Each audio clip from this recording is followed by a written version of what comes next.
విలువైన ఆలోచనలతో బ్రతుకున్నటువంటి క్రైస్తవ బిడ్డలారా, చేరువచ్చిన వింటున్న అందరికీ ప్రభునామంలో ఉదయపూర్వక నిండు వందనాలు. ఈ యొక్క రాత్రికాల సమయం ముందు కొన్ని మాటలుగా ఈ క్రిస్మస్ సందర్భంగా, ఈ యొక్క పండుగ సందర్భంగా క్రీస్తు ప్రభు వారు 2000 సంవత్సరాల కిందట ఈ యొక్క భూమి మీద అడుగుపెట్టి మన జీవితాలను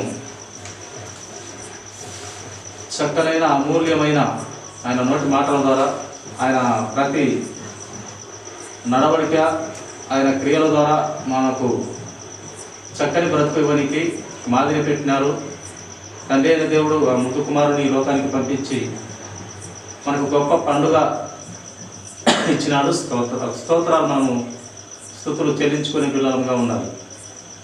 ఎందుకనగా ప్రతి ఒక్కరు కూడా క్రీస్తు స్వరూపము అనగా దేవుని స్వరూపం ధరించుకొని ఉండాలని ఆ పరిశుద్ధ దేవుడే ఈ లోకానికి తన ముద్దు కుమారుని పంపించడం జరిగింది. కనుక అట్టి గొప్ప పుణ్య పురుషుని ద్వారా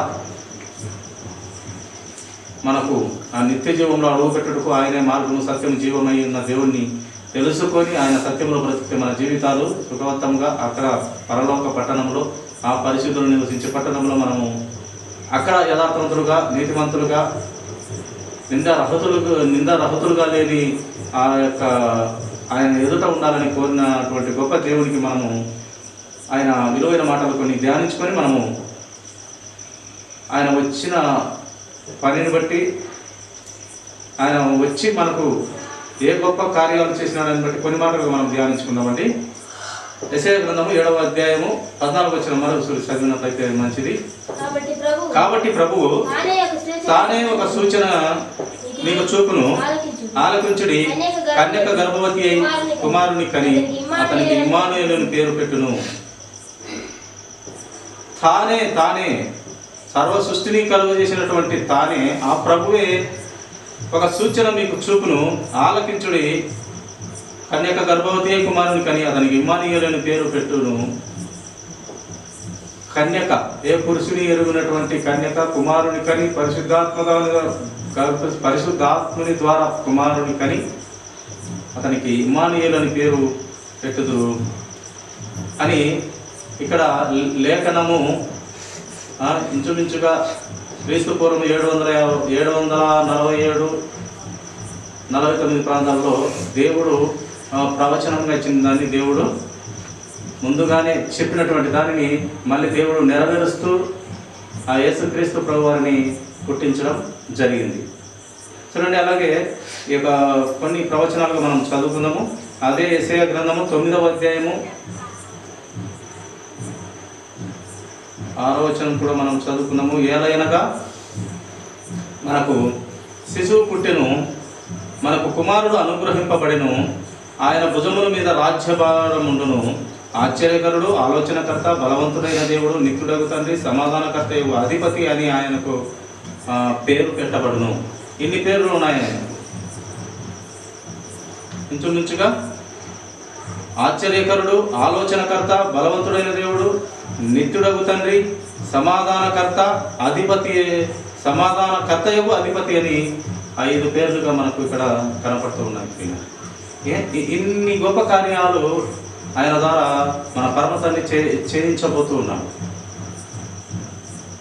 కనుక ఇది చెప్పినటువంటి, వ్రాయించినటువంటి మాట ఆయన పుట్టుకకు ముందే ప్రవచనంగా చెప్పబడిన మాట.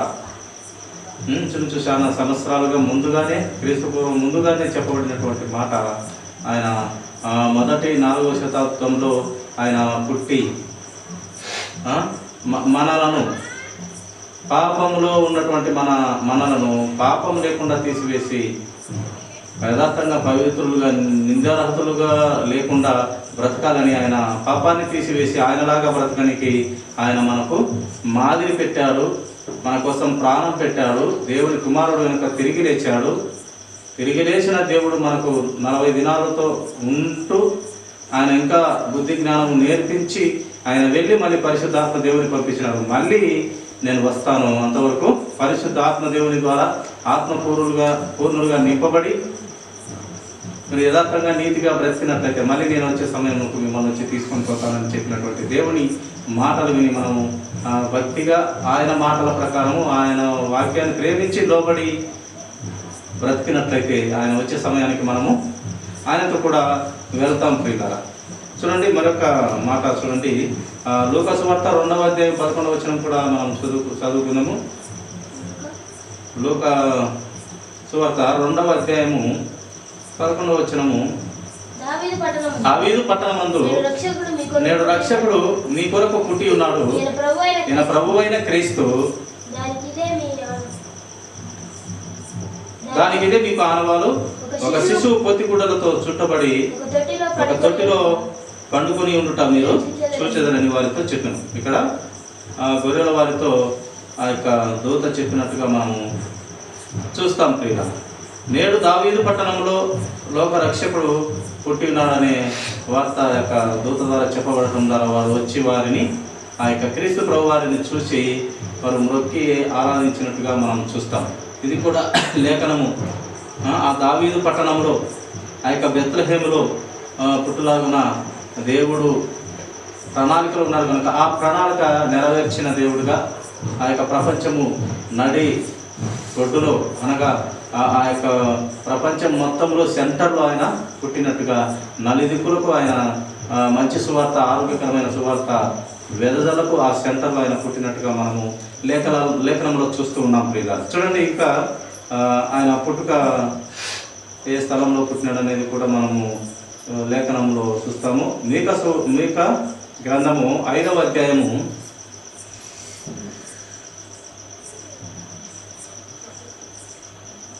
2వ వచనము మాట చదువుతున్నామండి.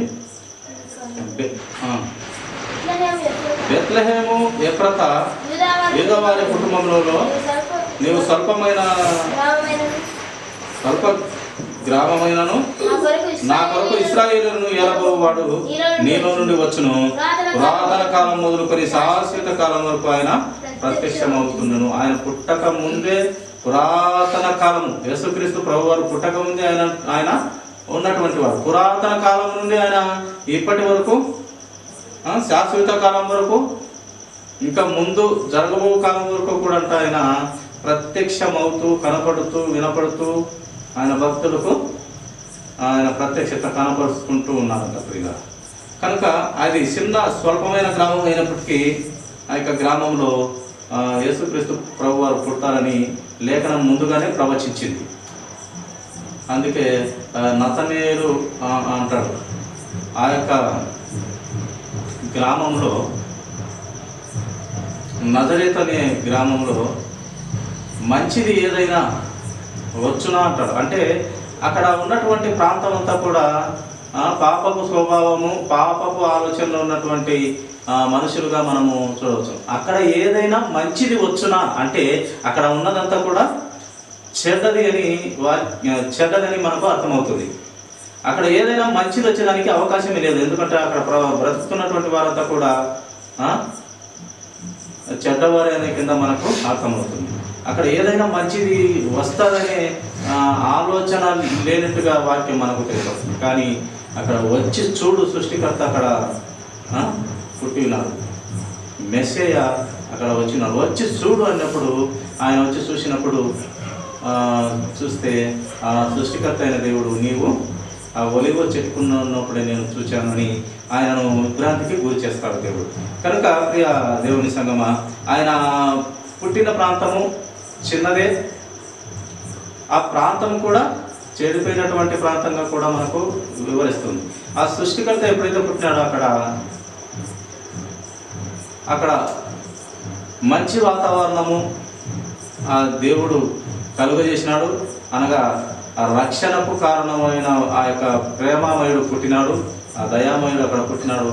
ఆ పుట్టిన కారణంగా అక్కడ చాలా అద్భుత కార్యాలు ఆ యెరూషలేము పట్టణం అంతా కూడా అద్భుత కార్యాలు, సూచక్రియలు, ఈయన దేవుని కుమారుడు అనబడుటకు తెలియపరచబడుటకు ఆయన అనేకమైన కార్యాలు, గొప్ప గొప్ప కార్యాలు చేసినట్టుగా మనం చూస్తాం.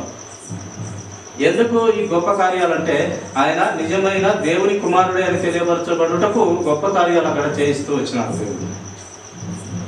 అంతేకాని ఏదో మాయలు జిమిక్కులు చేసి ఆయన దేవుడు కుమారుడు అని తెలియపరచుకొని కాదు.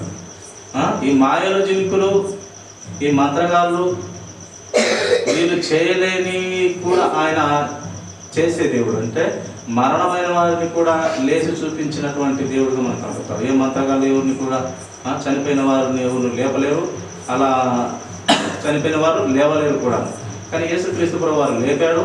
ఆయన లేపడమే కాదు, ఆయన శిష్యులు కూడా లేపేటట్టుగా చేసి ఉన్నాడు. పాత నిబంధనలో కూడా ఆయన చాలామందిని ఆయన భక్తుల ద్వారా లేపించినట్టుగా మనము చూస్తాము. క్రొత్త నిబంధనలో యేసుక్రీస్తు ప్రభువు వారు చాలామందిని బ్రతికించినారు, అలాగే శిష్యుల ద్వారా బ్రతికించినారు. ఆ బ్రతికించిన వారు మళ్ళీ చనిపోవాల్సిన వారే.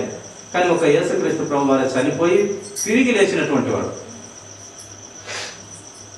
అంటే ఆయనకు మరణము లేదు, జీవం కలిగిన దేవుడు. అట్టి జీవము కలిగిన దేవుని నమ్మిన వారు మనం కూడా మొదటి మరణంగా ఈ భౌతికంగా చనిపోతాము.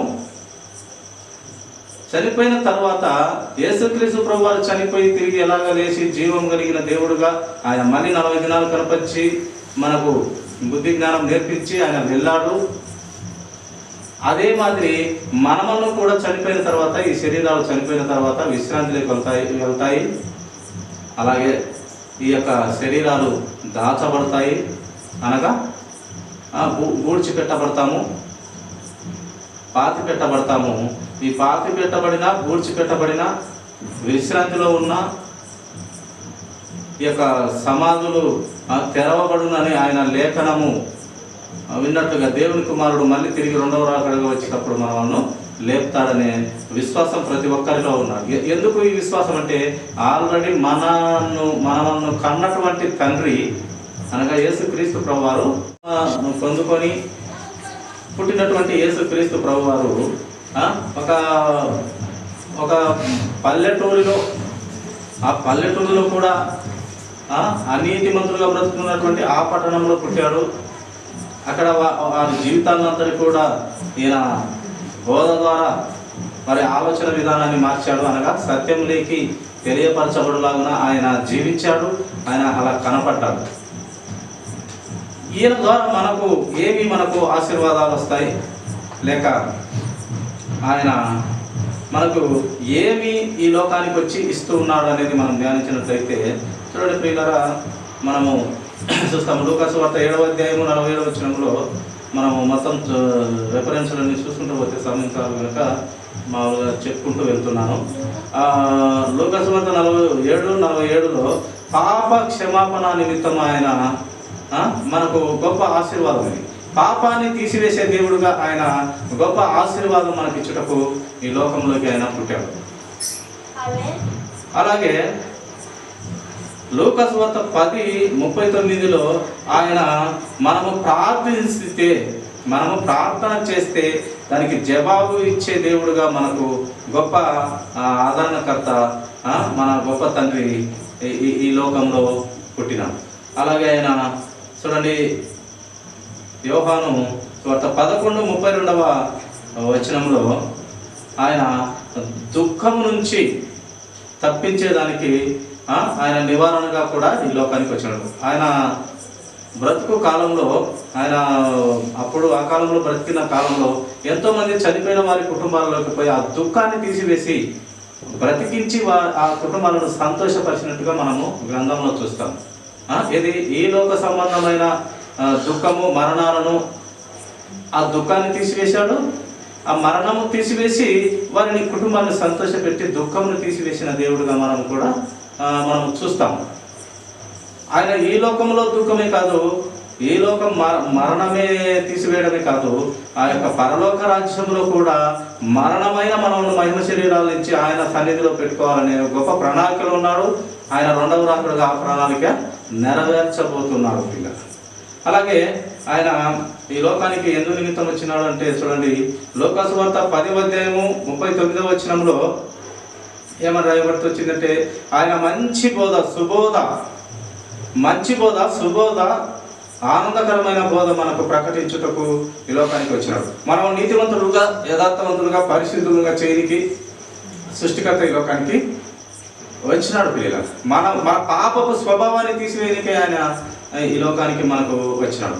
అలాగే ఆయన ఎంత స్వస్థతలు, ఎంత అద్భుత కార్యములు చేసినాడు. ఆయన స్వస్థతలు ఇవ్వనికి, అద్భుత కార్యములు చేయనికి ఎన్నో చేసినాడు. గ్రంథంలో అన్నీ వ్రాయిస్తే ఈ యొక్క భూమి అంతా కూడా సరిపోదని వ్రాయబడుతూ వచ్చింది. అన్నీ చేసినాడంట ఆయన. గ్రంథంలో మనకు కొన్ని వ్రాయించినాడు దేవుడు. అన్నీ వ్రాయిస్తే భూమి అంతా కూడా చాలదని చెప్పినాడు దేవుడు మాట. కనుక ఆయన ఎన్నో స్వస్థతలు, అద్భుతాలు, సూచక్రియలు గొప్ప గొప్పవి చేసినాడు ప్రియుల. అవి ఇప్పటికీ కూడా మనకు ఆధారాలతో సహా మనకు కనపడతాయి మన ఈ యొక్క భూ ప్రపంచాలలో. చూడండి, ఇంకా ఆయన మనకు ప్రకటన గ్రంథంలో 1వ అధ్యాయం 17వ వచనంలో ఆయన అభయము మనకు ఇస్తున్న దేవుడుగా, అభయము 2వ రాకడగా వస్తాను నేను, అక్కడ మిమ్మల్ని చేర్చుకుంటాను, మహిమ శరీరాలు ఇచ్చి మిమ్మల్ని అక్కడ పిలుచుకుంటారు. మీరు ఇక్కడ నన్ను నమ్మి అంగీకరించినట్లయితే మిమ్మల్ని నేను అక్కడికి చేర్చుకుంటాను. మీ దేహంలో ప్రాణం ఉన్నంత వరకు మీరు యథార్థత కలిగి, పరిశుద్ధత కలిగి, నా వాక్యాలను అనుసరించి వాక్యంతో దిద్దబడుతూ కట్టబడుతూ మీరు బ్రతికినట్లయితే, మీ యొక్క దేహంలో ఊపిరినంత వరకు చక్కగా బ్రతికినట్లయితే మిమ్మల్ని నేను అక్కడికి పిలుచుకుంటాను. నా పరిశుద్ధ పట్టణము కొట్టివేసే పట్టణం కాదు, అది యుగ యుగాలు శాశ్వత కాలమైన ఉండే పట్టణంలో మిమ్మల్ని చేర్చుకుంటాను. మీ మరణము కూడా మరణపు మిల్లు విరిచే బిడ్డలుగా మిమ్మల్ని కూడా చేస్తాను. ఆల్రెడీ నేను మరణపు ముళ్ళు విరిచిన వీరుడను. అంతే కదా, యేసుక్రీస్తు ప్రభువు తప్ప ఎవరు మరణాన్ని జయించిన వారు ఇప్పటికీ ఎవరు లేరు. ఆ మరణాన్ని జయించిన, మరణపు ముళ్ళు విరిచిన వీరుడు నేనే.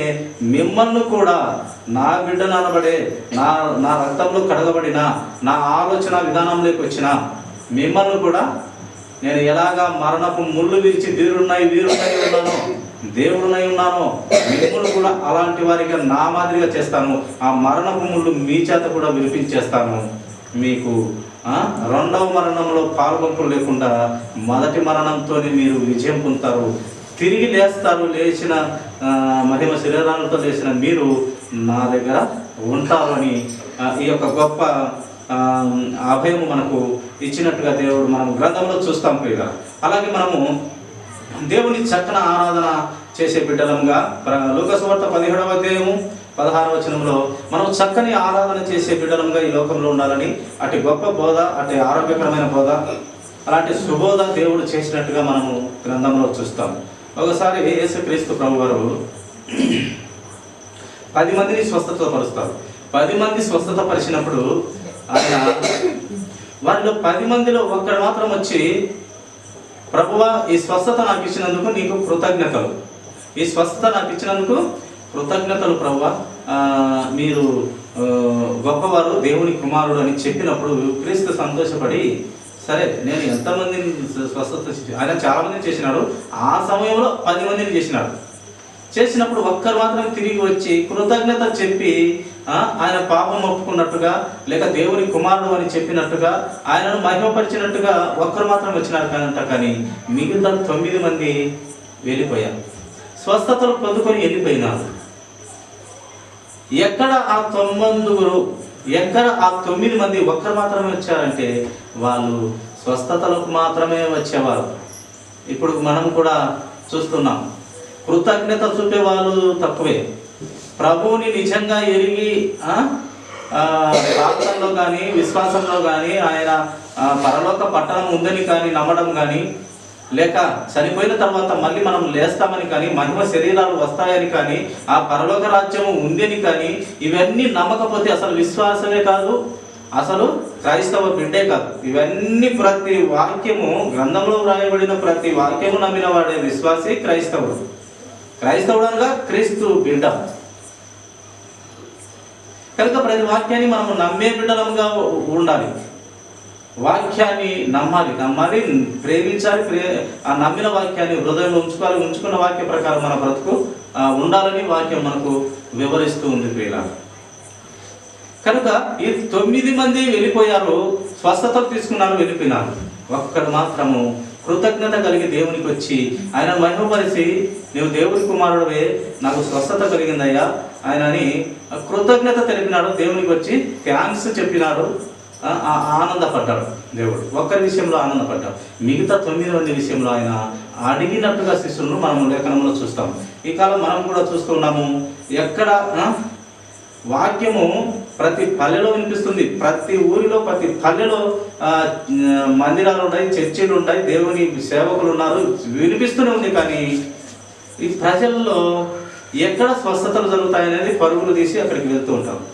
ఎక్కడ నాకు స్వస్థత జరుగుతుంది, ఎక్కడ నా కుటుంబం ఆశీర్వదింపబడుతుంది, ఎక్కడ నాకు పిల్లలు లేకుంటే పిల్లలు పుడతారు, ఎక్కడ నాకు ఉద్యోగాలు లేకుంటే ఉద్యోగాలు వస్తాయి, అక్కడికి పరిగెత్తుకుంటూ పోతారు. కానీ నీ ఇంట్లోనే నీ ఊరిలో మందిరంలో నువ్వు మోకాలు వేసి కరెక్ట్గా అడిగినట్లయితే ఎందుకు దేవుడు ఇవ్వడు? ఆ దైవ సేవకులే చెప్తారు, మీరు ఇంత దూరం రావాల్సిన పని లేదు. మీ ఊరిలో మీ మందిరాల్లో మంచి ఆరోగ్యకరమైన బోధ చేసే మీ మందిరాల్లో మీ ఊర్లకు దగ్గరగా మందిరాలకు వెళ్ళండి.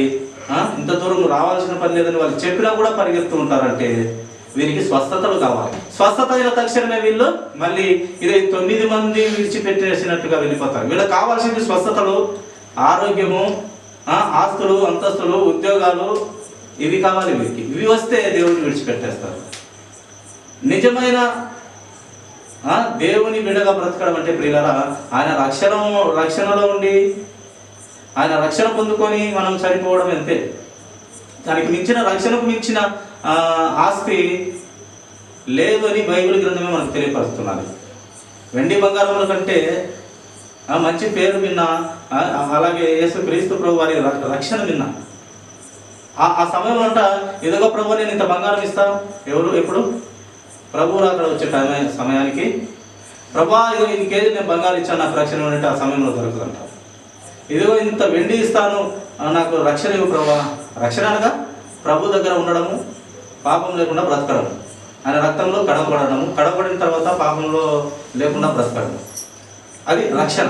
ఆ రక్షణ ఇవ్వనికి ఏదో బంగారు ఇస్తాను, వెండి ఇస్తానంటే ఆ సమయంలో అది అక్కరకు రాదు. నీ ధర్మం అక్కరకు రాదు, నీ వెండి బంగారాలు అక్కరకు రాదని లేఖనం మనకు ప్రకటన గ్రంథంలో వ్రాయిస్తూ దేవుడు వచ్చినాడు. కనుక ప్రియ సహోదరుడా, నీ నా జీవితాలలో రక్షణ చాలా ముఖ్యము. రక్షణకు మించిన ఆస్తి లేదని దైవ గ్రంథము తెలియపరుస్తున్నది, బైబిల్ తెలియపరుస్తున్నది. కనుక మనము రక్షణ పొందుకొని ప్రభువుకు మహిమకరంగా మన జీవితాలు ఉండాలి. మనము చూసి ఇంకొకరు గొప్పగా చెప్పుకోవాలి. అనగా మొన్న 2 రోజుల కిందట ఒక ఆడమ చెప్తుంది. అనగా ఆమె దేవుని ఎరుగునటువంటి బిడ్డ, ఆ అన్య దేవతలను పూజించే బిడ్డ. ఆమె ఏం చెప్తుందంటే, మా ఊరి దగ్గర ఒక ఫ్యామిలీ ఉందయ్యా, వాళ్ళు ఫ్యామిలీ ఉన్నారు, వాళ్ళు అబద్ధమే ఆడరు. వారికి చాలా ఎకరాల పొలం ఉంది, 40 ఎకరాల పైన పొలం. అబద్ధమే ఆడరయ్యా. ఏమి క్రీస్తే తెలియదు ఆమెకు. ఆమె సాక్ష్యం చెప్తుంది, క్రీస్తులో ఉన్న బిడ్డల గురించి సాక్ష్యం చెప్తుంది. పిల్లలు క్రీస్తు తెలియదు, క్రీస్తు అంటే ఆమెకు పూర్తిగా తెలియదు. ఆమె క్రీస్తులో ఉన్న బిడ్డల గురించి సాక్ష్యం చెప్తుంది. ఏమని చెప్తుందంటే, వాళ్ళకు చాలా పొలం ఉంది, ఆదివారము నిజంగా ప్రార్థన తప్ప వాళ్ళు సామాన్యంగా ఇంటికాడ ఉండరు, ప్రార్థన ఖచ్చితంగా పోతారు. అయితే వాళ్ళు అబద్ధమే ఆడరయ్యా అని చెప్తుంది. అబద్ధమే ఆడరంట. ఒక అన్యురాలు క్రీస్తులో ఉన్న బిడ్డల గురించి సాక్ష్యం చెప్తున్నది ఎంత గొప్ప విషయం అది. అలాంటి వాళ్ళ వల్ల, ఇలాంటి ఫ్యామిలీ వల్ల, లేదా ఇలాంటి కుటుంబం వల్ల, లేదా అలాంటి వ్యక్తి వల్ల దేవుడు మహిమపరచబడతాడా? మహిమపరచబడతాడు ఖచ్చితంగా. నాకు నిజంగా చాలా ఒక విశ్వాసము లేని, క్రీస్తు ఎరగని బిడ్డ క్రీస్తులో ఉన్న బిడ్డల గురించి ఒక గొప్పగా సాక్ష్యం చెప్తున్నది అంటే ఎంత ధన్యత. ఆ కుటుంబం ఎంత చక్కగా నడుచుకుంటే ఆమె సాక్ష్యం చెప్పగలదు. ఎంత క్రీస్తు మాదిరిగా బ్రతికే కానీ ఆమె సాక్ష్యం చెప్పగలదు. కనుక ఇలా ఒక్కొక్కరు మనము నడుచుకుంటాము. మన తీరుని బట్టి ఇంకొకరు చెప్తే ఎందుకబ్బా ఆమె ప్రార్థన పడము, ఎందుకబ్బా ఆమె బైబుల్ పట్టుకోవడము, ఎందుకబ్బా అతను ప్రార్థన పోవడం, నోటి శుద్ధి లేదు, కరెక్ట్గా ఉండేది లేదు, ఎందుకు పోయడం అనేది ఇట్ట కూడా ఇలాంటి వాళ్ళ వల్ల దేవుని నామము దూషణ పాలవుతుందంట. ఇలా దూషణ పాలవుతుంది. అలాగే మంచివారి వల్ల దేవుడు మహిమపరచబడుతున్నాడు. 2 జరుగుతున్నాయి. కానీ మనము దేవుణ్ణి చక్కగా ప్రేమించే బిడ్డలమైతే, ఆయన వాక్య ప్రకారం నడిచే బిడ్డలముగా ఉండాలి. మంచి దేవుణ్ణి ఆరాధన చేసే పిల్లలుగా ఉండాలి. ఇది 9 మంది విడిచిపెట్టిపోయిన యేసు ప్రభు వారిలో ఆ ఒక్కడు వచ్చి దేవుణ్ణి ఆరాధించినట్టుగా, మహిమపరిచినట్టుగా ఉండాలని దేవుడు కోరుతున్నాడు కదా. అందుకే కదా ఆ 9 మంది అక్కడ ఒక్కరే వచ్చినాడని దేవుడు అడిగినాడు అక్కడ ఉన్నటువంటి శిష్యులను. వీళ్ళకి స్వస్థతలు, ఆరోగ్యాలు ఇవి కావాలి, నిజమైన వారికి అవి అవసరం లేదు. అంటే క్రీస్తులో ఉన్నటువంటి వారికి ఆరోగ్యాలు అన్నీ అవసరమే, ఈ లోక సంబంధమైన ఆశీర్వాదం అవసరమే. కానీ వాటి మీద పెద్దగా ప్రార్థనలు చేయరు, వాటిని పెద్దగా పట్టించుకోరు అసలు. ఈ లోకంలో ఉన్నంత వరకు ప్రభువా నీ వాక్యంతోనే నేను బ్రతకాలి, నీ చిత్తంలో నేను బ్రతకాలి, నీ వాక్యాన్ని ప్రేమించే బిడ్డలైనటువంటి జ్ఞానము, బుద్ధి, వివేచన ఇవి ఈ రకమైన ప్రార్థనలు అడగాలి. మన ప్రార్థన దేవునికి నచ్చేదిగా, మెచ్చేదిగా, ఆయన చిత్తంలో ప్రార్థనగా ఉండాలి. ఒక హన్నాలాగా ఉండాలి, ఒక దానియేలు లాగా ఉండాలి. అలాగే ఒక భక్తులు చాలామంది ప్రార్థన చేసినారు, అట వారి గొప్ప గొప్ప భక్తులు, ప్రవక్తలు చేసినారు. అలా ఉండాలి. దేవునికి అడిగితే ఇచ్చే దేవుడుగా ఉండాలి, అడిగిన దానికంటే ఎక్కువ ఇచ్చే దేవుడుగా ఉండాలని మనకు లేఖనం తెలియపరుస్తుంది. ఒక సొలొమోను రాజు అడిగినాడు, ప్రభువా నీ ప్రజలను ఏలుటకు నాకు జ్ఞానము, బుద్ధి అన్నాడు. అప్పుడు దేవుడు ఏమన్నాడు, అవునయ్యా నీవు గొప్పవాడివి, నీ రాజ్యాన్ని కాపాడుటకు నీ శత్రువును చంపమని నువ్వు అడగలే, అలాగే వెండి బంగారాలు ఇవ్వమని నువ్వు అడగలే. ప్రజలను పాలించేదానికి, అందులో నా ప్రజలను పాలించడానికి జ్ఞానం ఇవ్వనుకుంటున్నావు. శబాస్ బల నమ్మకమైన మంచిదాసుడు అని ఆయన జ్ఞానం ఇచ్చినాడు, ఆస్తులు, అంతస్తులు, భార్యలు అన్నీ ఫుల్గా ఇచ్చినాడు. అది ప్రియులాగా అడిగిన దానికంటే ఎక్కువ ఇవ్వడం అంటే మన ప్రార్థన, మన ఆలోచన విధానము దేవుని చిత్తంలో, దేవునికి ఇష్టమైనదిగా, దేవుని ప్రేమించేదిగా ఉన్నట్లయితే దేవుడు తప్పకుండా ఇస్తాడు. అన్న ప్రార్థన చేసింది, ఒక కుమారుని ప్రభా, ఆ కుమారుని నీకే ఇస్తాను ప్రభా, నీ మందిరంలోనే ఇస్తానని చేసింది. ఇవ్వలేదా? ఇచ్చినాడా? ఇచ్చినాడు. సరే, దేవుడు మళ్ళీ గొప్పవాడు కనుక, మంచివాడు కనుక ఆ ఒక్కడైన కుమారుని మళ్ళీ నాకే ఇచ్చినే, ఆమె పరిస్థితి ఏంది, వృద్ధాపంలోకి వస్తే, లేక ఆమెకు తోడు ఎవరని మళ్ళీ పిల్లలను ఇచ్చినట్టుగా దేవుడు చూస్తాం. ఇదేనమాట ఆయన చిత్తంలో ప్రార్థన ఉంటే, మనకు అడిగిన దానికంటే రెట్టింపు వచ్చే ప్రార్థన అంటే ఆయన చిత్తంలో ఉండాలి ప్రియులు. చూడండి, అలాగే ఆయన మనకు ముగించుకుందాం, అయిపోయింది. ఆయన మనకు ఈ లోకానికి వచ్చి మనకు తన శాంతినిచ్చాడు, శాంతి సమాధానాలతో బ్రతకమని ఆయన ఇస్తూ ఉన్నాడు. ఆయన రిఫరెన్స్లు అయితే నేను చెప్పట్లేదు, కానీ అలా మనకు ఆయన శాంతిని మనకు ఇచ్చినట్టుగా, లేక అలాగే నిత్య జీవము ఇచ్చుటకు మనకు ఈ లోకంలో పుట్టినట్టుగా, మనము ఏది అడుగుతామో వాటికన్నా 2 అంతలు ఇచ్చే దేవుడుగా మనకు ఉన్నాం. యోబు గారి విషయంలో కూడా సర్వస్వము పోయినాక ఆయనకు 2 అంతలు మళ్ళీ పిల్లలను కానీ, ఆస్తు సంపదలు కానీ, పశు పక్షాలు కానీ డబల్గా ఇచ్చినట్టుగా మనం లేఖనంలో చూస్తాం. పరీక్ష చేశాడు, మళ్ళీ ఇచ్చాడు. అలాగే అబ్రహామును నీ ఒక కుమారుని అని చెప్పి పరీక్ష చేశాడు, మళ్ళీ వద్దులే నాయన, నిన్ను పరీక్ష చేయనికి, నీ గుణం ఎలాంటిదో తెలుసుకోనికి, అలా పొదలో ఆ పొట్టేలు కొమ్ములు తగిలించుకుని దాన్ని తెచ్చి బలి ఇవ్వు, నీ కుమారుని వద్దు. అక్కడ కూడా ఈ క్రీస్తు ప్రభువుకి సాదృశ్యంగా ఇస్సాకును అక్కడ చూపించినాం. ఒక బలి ఇవ్వాలి, నిజమే, ఆ బలి నీ కుమారుడు కాదు, ఇప్పుడు ప్రస్తుతానికి ఆ పొట్టేలు తెచ్చి బలి ఇవ్వు, ఇంకో బలి ఇస్తాను, ఒక కుమారుని, నా ముందు కుమారుని, నా రక్తాన్ని, నా ఊపిరిలో నుంచి వచ్చినటువంటి నా బిడ్డనే పంపిస్తాను, అది ఒకటే బలి.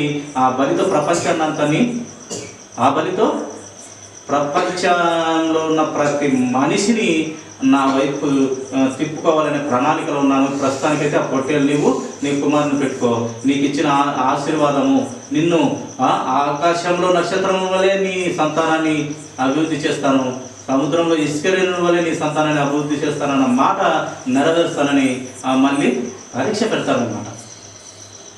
అలాగైనా మనకు నిత్య జీవం ఇస్తాడు, తన శాంతిని ఇచ్చిపోయినాడు. మనం అడిగిన దానికంటే ఎక్కువగా ఇచ్చే దేవుడు. మనకు పరిశుద్ధాత్మ శక్తిని కూడా మనం అంగీకరించాలి, కానీ మనము క్రీస్తును ఒప్పుకోలే, కానీ క్షణము లేట్ చేయక రక్షణ ఇస్తాడు. రక్షణతో పాటు ఇంకేమిస్తాడు? పరిశుద్ధాత్మ దేవుని మన హృదయంలోనికి పంపిస్తూ ఉన్నాడు. అదే బట్టి మనకు పరిశుద్ధాత్మ దేవుడు శక్తిని ఇస్తాడు. ఆయన తన మహిమను ఇస్తాడు, తన మహిమలో పెట్టబోతున్నాడు. దేవుని మాటలను మనకు ఇస్తున్నాడు. అలాగే తన మాదిరిని మనకు పెట్టి చూపించి ఆయన చనిపోయి తిరిగి లేచి 40 దినాలు మనతో ఉండి పరమ తండ్రి యొద్దకు వెళ్ళాడు. మళ్ళీ వస్తానన్న దేవుడు రాకమానున, తెస్తానన్న బహుమానం తేకమానున అన్నట్టు పాట ప్రకారము ఆయన వస్తానన్న దేవుడు వస్తే తీర్తాడు, తెస్తానన్న బహుమానం తెచ్చేస్తాడు. కనుక మనము అప్పటి వరకు ఎలా బ్రతకాలి? ఓపికగా, శ్రద్ధ కలిగి, విశ్వాసంలో, నిరీక్షణలో పట్టుబడుక మన చివరి ఊపిరిపోయేంత వరకు బ్రతకాలి. ఈ ఎవరిలాగా బ్రతకాలి? పౌరులాగా బ్రతకాలి. నా యొక్క జీవితం అంతా నా పరుగు తుదముట్టించి తిని ఇంకా నేను వెడలిపోయాను, ముసలివాడునైనాను, ఇంకా నేను చనిపోతాను. నేను చనిపోయిన తక్షణమే ప్రభు దగ్గర ఉంటాను. నాకు జీవ కిరీటం ఉంది, లేక నీతి కిరీటం ఉంది అని చెప్పి ఆయనకు ఎవరు బయలుపరిచారండి? ఇక్కడ జీవ కిరీటం ఉంది, నీతి కిరీటం ఉంది అని ఎవరు చెప్తే ఆయన చెప్పినాడు? పరిశుద్ధాత్మ దేవుడు బయలుపరిచాడు. నీ బ్రతుకు ఆయన చక్కగా బ్రతికినాడని ఆయనకు ఆయనే తెలియపరుస్తుంది పరిశుద్ధాత్మ దేవుడు. నువ్వు చక్కగా బ్రతికినవయ్యా, నీకు జీవకరిటం ఉంది అని పరిశుద్ధాత్మ దేవుడు తెలియపరుస్తున్నాడు. అంత యథార్థంగా బ్రతికినాడు ఆయన. అలాగే నీవు నేను కూడా బ్రతకాలని దేవుడు లోకానికి వచ్చినాడు. అలాంటి బ్రతకమని ఆయన మాదిరి పెట్టినాడు. ఆయన మాదిరి కాక పౌలు గారు కూడా ఇంచుమించుగా క్రీస్తులాగా నేను బ్రతికినాను. ఆయన కూడా ఒక ఛాలెంజ్ చేసినాడు. పౌలు గారు క్రీస్తులాగా నేను బ్రతుకుతున్నా అంటే క్రీస్తు అయిపోయినాను, మీరు క్రీస్తులాగా కాదు నాలాగా బ్రతకండి అని చెప్పినాడు. ఆ మాట ఎవరన్నా ఈ లోకంలో ఇప్పుడున్న ఏ ప్రవక్త అయినా, ఏ యొక్క బోధకుడైనా, ఏ విశ్వాస అయినా చెప్పగలరా? ఎవరూ చెప్పలేరు. అది ఒక పౌలు గారికి సాధ్యమైంది. చచ్చిపోతే నాకు మేలు, బ్రతికితే క్రీస్తు, చావైతే లాభం అన్నారు. ఈ మాట కూడా ఎవరన్నా చెప్పగలమా? ఎవరూ చెప్పలేరు. అది ఒక పౌలు గారికి సాధ్యం. అలాంటి మహా గొప్ప భక్తులను మనకు అందించిన గొప్ప దేవునికి మనము కృతజ్ఞతలు తెలుసుపరుచుకుంటూ, ఆయన ఆలోచన విధానంలో ఆయన ఎందు నిమిత్తము ఈ లోకానికి వచ్చినాడో ఆ నిమిత్తము ఆయన మనకు నేర్పించిన పాఠాలను బట్టి, ఆయన ప్రవక్తలలో నింపిన జ్ఞానాన్ని బట్టి, భక్తులలో పెట్టినటువంటి ఆలోచన విధానాన్ని బట్టి మనము బ్రతకాలి చక్కగా. వాళ్ళిద్దరి ద్వారానే కాదు, అనగా ప్రవక్తల ద్వారా, భక్తుల ద్వారా కాదు, క్రీస్తు ప్రభు వారి కూడా మాదిరి పెట్టి మనకు గొప్ప మేలు చేసి ఆయన వెళ్ళాడు. తిరిగి వచ్చే వరకు మనము ఆ మేలులతో, ఆ వాక్యాలతో మనము చక్కగా బ్రతుకులాగిన, ఆ వాక్యంతో ఎదుగులాగిన దేవుడు మనకు జ్ఞానబుద్ధి వివేచనలు ఇచ్చిన కాక, కొద్ది మాటలు దేవుడు దీవించిన కాక, తలలో వచ్చినట్లయితే చిన్న